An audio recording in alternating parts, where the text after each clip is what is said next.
وَلَا تَأْكُلُوا أَمْوَالَكُمْ، نہ کھاؤ تم اپنے مال. اس کا صحیح ترجمہ کریں نا تو یوں بنے گا تم اپنے مال باطل طریقے سے نہ کھاؤ ایک دوسرے آپس میں، بینکم آپس میں. اب آدمی اپنا مال کیسے حرام کرے گا، باطل طریقے سے کیسے کھائے گا؟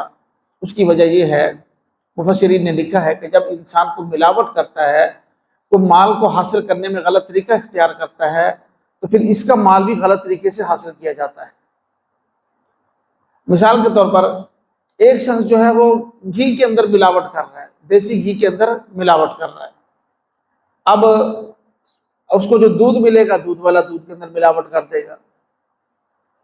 اس کو جو جتنی چیزیں مل رہی ہیں، گوشت مل رہا ہے، گوشت والا گوشت میں ملاوٹ کر رہا ہے، مسالے والا مسالے میں ملاوٹ کر رہا ہے. ہر چیز اس کو ملاوٹ شدہ ملے گی. وجہ اس کی کیا ہے؟ اس کی خود اپنی نیت کے اندر فرق ہے. اس نے خود اس کے اندر ملاوٹ کی ہے، تو اس کے اپنے عمل کی وجہ. من الشیطان الرجیم، بسم اللہ الرحمن الرحیم. وَلَا تَأْكُلُوا أَمْوَالَكُمْ بَيْنَكُمْ بِالْبَاطِلِ وَتُدْلُوا بِهَا إِلَى الْحُكَّامِ لِتَأْكُلُوا فَرِيقًا مِّنْ أَمْوَالِ النَّاسِ بِالْإِثْمِ وَأَنْتُمْ تَعْلَمُونَ. اور تم نہ کھاؤ ایک دوسرے کا مال آپس میں ناحق طریقے سے، اور مقدمات کو تم لے کر حاکموں کے پاس مت جاؤ تاکہ تم مال کا ایک حصہ زیادتی کے ساتھ کھا سکو، حالانکہ تم جانتے ہو. آیت نمبر 188 ہے سورہ بقرہ کی.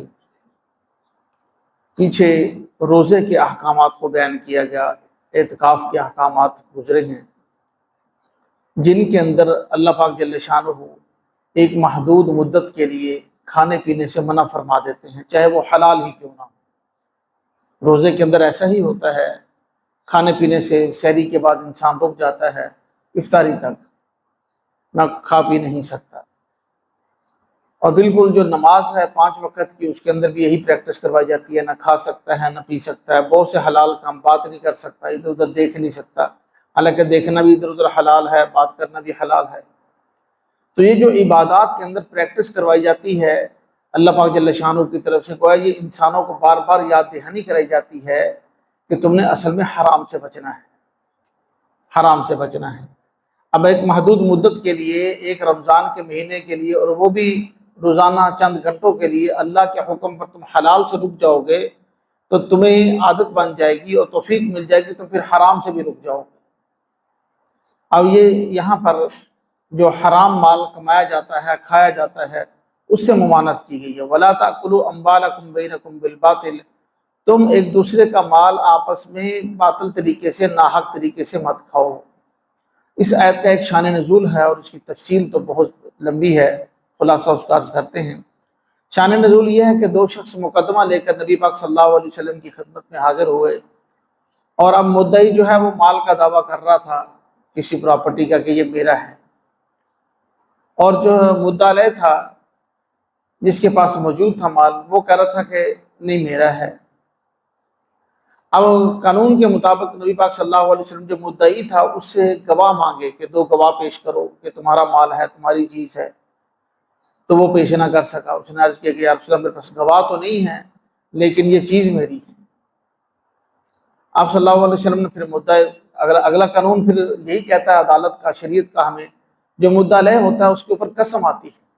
پہلے مدعی سے گواہ مانگے جاتے ہیں، وہ گواہ پیش کرتے تو ٹھیک ہے، نہیں پیش کر سکتا تو مدعا علیہ سے قسم مانگی جاتی ہے جس کے خلاف دعویٰ کیا گیا ہے. اب اسے نبی پاک صلی اللہ علیہ وسلم نے قسم مانگی تو شروع میں مطمئن ہو گیا، قسم اٹھانے کے لیے گویا تیار ہو رہا تھا. تو آپ صلی اللہ علیہ وسلم نے قرآن پاک کی یہ آیت پڑھی، ان الذین یشترون اموال الناس بالباطل، بے شک وہ لوگ جو لوگوں کا مال کھاتے ہیں باطل طریقے سے، بعہد اللہ و ایمانہم ثمنا قلیلا، قسمیں اٹھا کر، جھوٹی قسمیں اٹھا کر باطل طریقے سے مال کھاتے ہیں.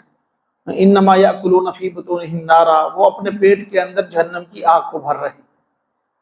اس آیت کے اندر جو ہے جھوٹی قسم کے ساتھ کسی کا مال حاصل کرنے پر وعید تھی.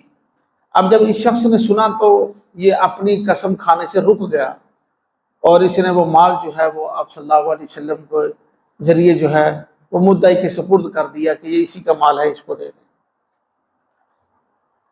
تو یہ پھر اس پر یہاں پر ایک اور حدیث بھی ہم سن رہے ہیں، نبی پاک صلی اللہ علیہ، بخاری اور مسلم کی حدیث ہے، غالباً حضرت سلمہ رضی اللہ تعالیٰ عنہ اس کے راوی ہیں۔ آپ صلی اللہ علیہ وسلم نے ارشاد فرمایا کہ میں بھی تمہاری طرح انسان ہوں، میرے پاس تم مقدمات کو، جھوٹے مقدمات کو لے کر نہ آیا کرو، اس لیے کہ میں تو ظاہر پر فیصلہ کروں گا، کہ ظاہری قانون جو میرے سامنے ہوگا، باقی اصل بات تو جو مدعا ہے وہ جانتا ہے، جو مدعی جانتا ہے یا اللہ کو پتہ ہے؟ بندے کو تو پتہ ہوتا ہے نا، اس نے اوپر سے مقدمہ بنایا ہوتا ہے، سارا کیس بنایا ہوا ہوتا ہے، سب کچھ ہے، اصل حقیقت کا تو اسی کو پتہ ہوتا ہے۔ بس اوقات جو وکیل ہوتا ہے اس کو بھی نہیں پتہ ہوتا کہ میں کیس سے لڑ رہا ہوں، یہ جو اس نے بیان دینے ہیں وکیل تو اسی کے مطابق کیسے لڑے گا نا، اس کو کیا پتہ کہ یہ اس کے دل میں کیا ہے، یہ مجھے کہاں استعمال کر رہا ہے۔ جج کو بھی نہیں پتہ ہوتا، بس اوقات جج جو ہے وہ غلط فیصلہ کر بیٹھتا ہے۔ ایک آدمی نے قتل نہیں بھی کیا ہوتا، خام خامے وہ 25 سال کی سزا بھگت کے بیچارہ باہر آ رہا ہوتا ہے، کیا کسی اور نے ہوتا ہے، وہ امیر لوگ ہوتے ہیں وہ اس کے اوپر ڈال دیتے ہیں۔ تو اللہ پاک جل شانہ نے ان تمام چیزوں کا ایک سد باب کیا، اور نبی پاک صلی اللہ علیہ وسلم نے حدیث کے ذریعے بھی ان کو بند کیا کہ دیکھو یہ معاملہ بندے کا اللہ کے ساتھ ہے، کسی مال کو بھی تم باطل طریقے سے نہیں کھا سکتے۔ اور یہاں پر قرآن نے، سبحان اللہ، قرآن تو اللہ کی کتاب ہے نا، تو قرآن نے اسلوب بڑا خوبصورت اختیار کیا، یہ الفاظ پر غور کریں ہم، وَلَا تَأْكُلُوا أَمْوَالَكُمْ، نہ کھاؤ تم اپنے مال، اس کا صحیح ترجمہ کریں نا تو یوں بنے گا، تم اپنے مال باطل طریقے سے نہ کھاؤ ایک دوسرے آپس میں، بینکم آپس میں۔ اب آدمی اپنا مال کیسے حرام کرے گا، باطل طریقے سے کیسے کھائے گا؟ اس کی وجہ یہ ہے، مفسرین نے لکھا ہے کہ جب انسان کو ملاوٹ کرتا ہے، وہ مال کو حاصل کرنے میں غلط طریقہ اختیار کرتا ہے، تو پھر اس کا مال بھی غلط طریقے سے حاصل کیا جاتا ہے۔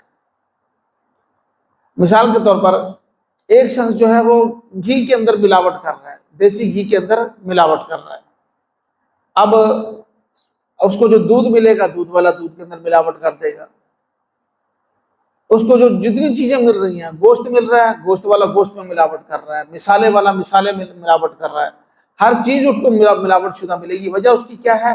اس کی خود اپنی نیت کے اندر فرق ہے، اس نے خود اس کے اندر ملاوٹ کی ہے، تو اس کے اپنے عمل کی وجہ سے باقی لوگوں کے ذہنوں میں بھی یہ بات آ گئی، اس کا مال بھی ملاوٹ کے ذریعے اس سے لیا گیا۔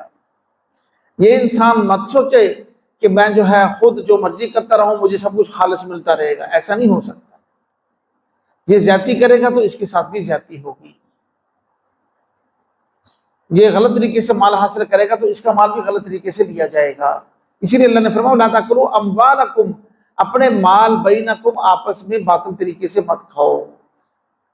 اچھا، ایک اور یہاں پر معاملہ بڑا اہم ہے کہ مال غلط طریقے سے، حرام طریقے سے کیسے ہو سکتا ہے؟ یہ جو باطل کا لفظ استعمال کہ بینکم بالباطل، باطل طریقے سے مال حاصل نہ کرو، وہ باطل کیا ہوگا؟ بندوں کا طے کیا ہوا باطل باطل نہیں ہوگا، باطل وہ ہوگا جو رب نے طے کیا ہے، اللہ نے طے کیا ہے، یہ بات ذہن میں رکھنا۔ بندوں نے اگر کسی چیز کو باطل کر دیا، کسی چیز کو، یہاں تو روز مفتی اٹھتے ہیں، روز کوئی کسی چیز کو جائز کر رہا ہے، کوئی کسی چیز کو جائز کر رہا ہے، یہ بھی کسی نے شراب کو جائز کیا، کسی نے کسی چیز کو جائز، کسی کہیں نہ کہیں سے کوئی نکال رہا ہے ہر کوئی اپنی، لیکن کسی بندوں کے کہنے سے کچھ نہیں ہوگا، ہوگا وہی باطل اور ناجائز جو اللہ نے کیا ہے۔ اب دیکھیں، یہ بہت سی چیزیں ایسی ہیں کہ جو ہر معاشرے میں بری ہیں، چوری، ڈاکہ، دھوکہ، فریب، اس کے ذریعے مال حاصل کرنا ہر معاشرے میں برا ہے، لیکن چند معاشروں کے اندر یہی بڑی خوبی ہے، بڑی بہادری سمجھا جاتا ہے۔ ابھی تازہ ترین واقعات جو ہیں ہم دیکھیں، لبنان میں اور فلسطین کے اندر جو ہے نا، وہ جو آباد کار ہیں نا، نئے آباد کار، وہ اپنا باڑ سے باہر نکلتے ہیں، ہمارے مسلمان فلسطینیوں کے کھیتوں میں جاتے ہیں، وہ گھاس کاٹ رہے ہیں، ان سے گھاس بھی چھین لیتے ہیں، ان کے جانور بھی چھین کے لے جاتے ہیں، کہتے ہیں۔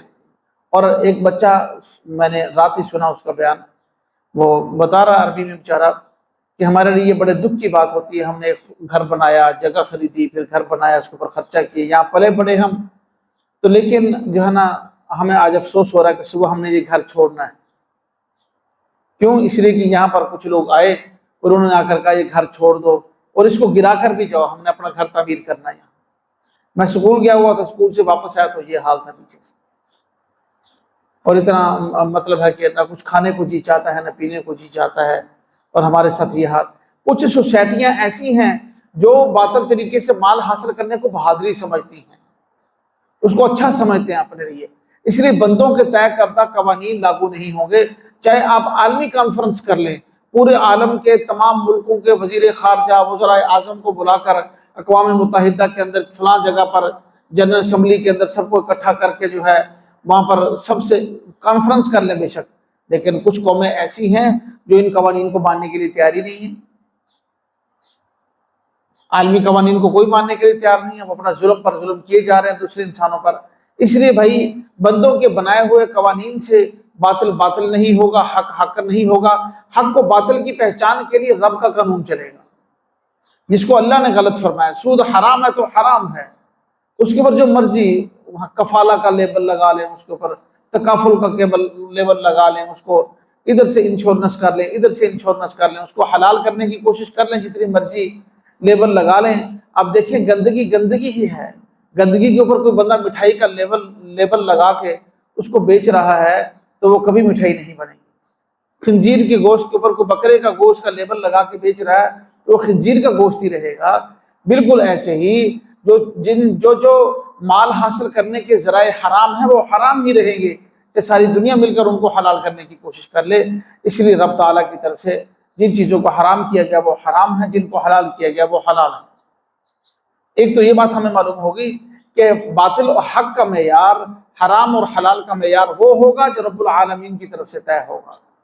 اور ساتھ میں یہ بھی اللہ پاک جل شانہ نے ارشاد فرمایا وَتُدْلُوا بِهَا إِلَى الْحُكَّامِ، تم اپنے جھوٹے مقدمات حاکموں کے پاس مت لے کر جایا کرو، کیونکہ حاکم کے پاس لے کر جاؤ گے وہ تو مجبور ہے، وہ تو ظاہری جو فیصلہ ہے سن کر اس کے مطابق فیصلہ کرے گا۔ غیب کا علم تو وہ نہیں جانتا حاکم، جج کو کیا پتا کہ کسی کے دل میں کیا ہے۔ تو اس لیے خود اصل میں بھائی جو ہے نا یہ دلوں پر یہ محنت یہی ہے، ہم چند لوگ 15-20 لوگ بیٹھے ہوئے ہیں، اس کی وجہ بھی یہی ہے کہ ہم دلوں پر محنت ہو رہی ہے۔ جب ہر بندے کا دل صاف ہوگا نا، دل اللہ کی طرف رجوع کرے گا، دل اللہ کے خوف سے بھرے گا، تو پھر سارا معاشرہ خود بخود درست ہو جائے گا۔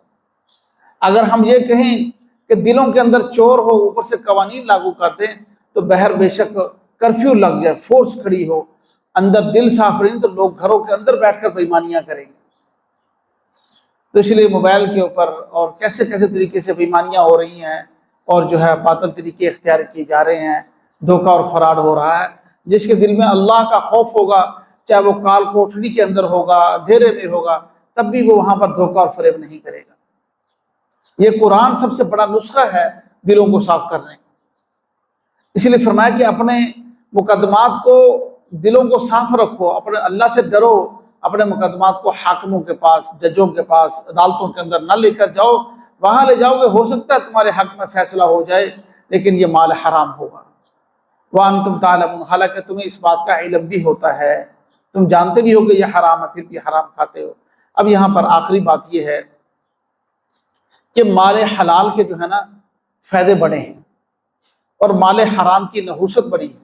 مال حرام کا جس طریقے سے بھی حاصل کیا جائے، ملاوٹ کے ذریعے حاصل کیا، ایک آدمی ملازم ہے، اس کے اندر وہ ملاوٹ کرتا ہے، اپنی تنخواہ سے بڑھ کر جو ہے کرپشن کرتا ہے، رشوت لیتا ہے یا کوئی اور طریقے سے۔ اور اچھا پھر یوں ہوتا ہے کہ بس اوقات تو ہم کسی ایک فرد کا حق کھا رہے ہوتے ہیں، بس اوقات کسی قومی اثاثے کو لوٹ رہے ہوتے ہیں۔ سڑکوں پر نہر ہے، بجلی ہے اور پانی ہے، پوری قوم کا جس کے اوپر حق ہے، اس کے اندر ہم خیانت اور کرپشن کر رہے ہوتے ہیں۔ تو وبال بھی اتنا ہی بڑا ہوگا، کس کس کو ہم حساب دیں گے قیامت کے دن؟ ایک بندے کا ہو تو چلو اس کا تو ہم ادا کر دیں، تو پتہ نہیں جو ہم نے دیا ہے قومی اثاثے میں سے ہم نے حاصل کیا ہے، وہ پتہ نہیں کس کس کا حق تھا۔ تو اس لیے دیکھیں قرآن پاک میں اللہ پاک جل شانہ نے ارشاد فرمایا یا ایھا الرسول کلوا من الطیبات واعملوا صالحا، اے رسولو حلال کھاؤ اور نیک اعمال کرو۔ اب نیک اعمال کو اللہ نے حلال کے ساتھ جوڑا ہے، رسولوں کو مخاطب کیا ہے، اور یہاں پر جو اصل میں جن کو سمجھانی ہے یہ بات وہ عوام ہے، رسولوں کی امتیں ہیں۔ کیا سمجھا رہے ہیں اللہ پاک کہ کلوا من الطیبات واعملوا صالحا، حلال کھاؤ گے تو نیک اعمال کرو گے۔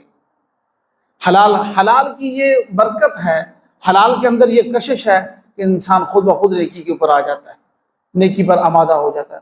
ٹائم نہیں ہے، اس پر بے شمار واقعات ہیں صحابہ کے، اسلاف کے، قرون اولیٰ کے لوگوں کے، کہ جنہوں نے حلال کھایا، اللہ پاک نے ان سے کتنا دین کا کام لیا اس حلال کی برکت سے۔ باپ نے اولاد کو حلال کھلایا، اللہ پاک نے کیسے ان کا جو ہے، جہاں تھوڑی سی حرام کی آمیزش ہوتی ہے تو وہاں پر جو ہے پھر پریشانیاں آتی ہیں، اس کی حرام کی نحوست۔ تو اس لیے بھائی حلال کا ہم لوگ اہتمام کریں، اللہ پاک سے مانگیں، اللہ پاک جو ہے ہمیں حلال مال نصیب کرے۔ اس لیے ہم روزانہ دعا کرتے ہیں، یا اللہ ہم کو رزق حلال واسع عطا فرما۔ ہاں جی، حلال رزق بھی دے اللہ پاک، اور اتنا دے کہ کسی کے محتاج نہ ہوں۔ ہماری ہر ضرورت جو ہمیں پیش آنے والی ہے وہ اللہ پاک اپنے فضل سے اس کو پورا فرما دے اس مال کے ذریعے۔ اللہ پاک ہم سب کو عمل کی توفیق نصیب فرمائے۔